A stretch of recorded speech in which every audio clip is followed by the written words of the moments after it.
Good morning students. We are discussing the chapter gravitation, and today we discuss about the escape velocity. So this is very important for 4 marks on examination point of view. So first you see the definition of the escape velocity, that is nothing but the minimum velocity required by a body to escape from the gravitational influence of earth is called the escape velocity. So we know that whatever the object we throw in upward direction, what happens after some times? Again it comes to the ground. Why it is coming to the ground? Because of the gravitational energy. Because of the attraction of gravitation, any object which we are throwing in upward direction, again it is coming to the ground. That is because of gravitational. So to escape from the gravitational influence, that means here the gravitational influence is at some distance. To escape from that gravitational influence, how much velocity is required for an object to move to the space? So for that we have to find out the minimum velocity which is required to escape from the gravitational influence. That velocity we call it as a escape velocity. So whenever the object is moving, so here if the body is moving, the work done is fine in terms of gravitational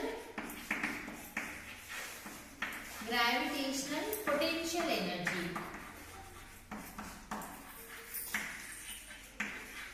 The gravitational potential energy is nothing but Gm by R. So what is G? Gravitational constant.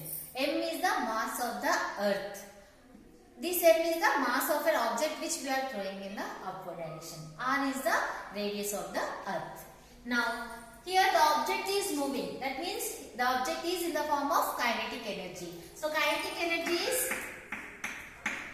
energy formula is half mv square. Here this v is nothing but the escape velocity. So I am writing this v as ve. So now write this equation as 1 and this equation as 2.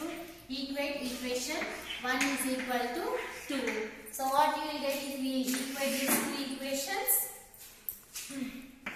Half mv square is equal to gmm by r.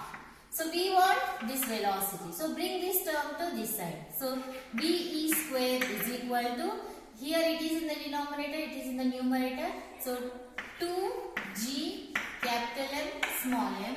Here this small m is in the numerator, so it will comes to the denominator, and r, m gets cancelled. So ve is equal to square. When it is come to the right hand side, it becomes root 2gm by r. So we know that the gravitational energy G is equal to gm by r square. Here you are having only one r, so multiply and divide with r. So you will get, in place of gm by r square, you can write small g. So v is equal to root of 2. In place of this we are writing small g r. This is the minimum velocity required for an object to escape from the gravitational influence.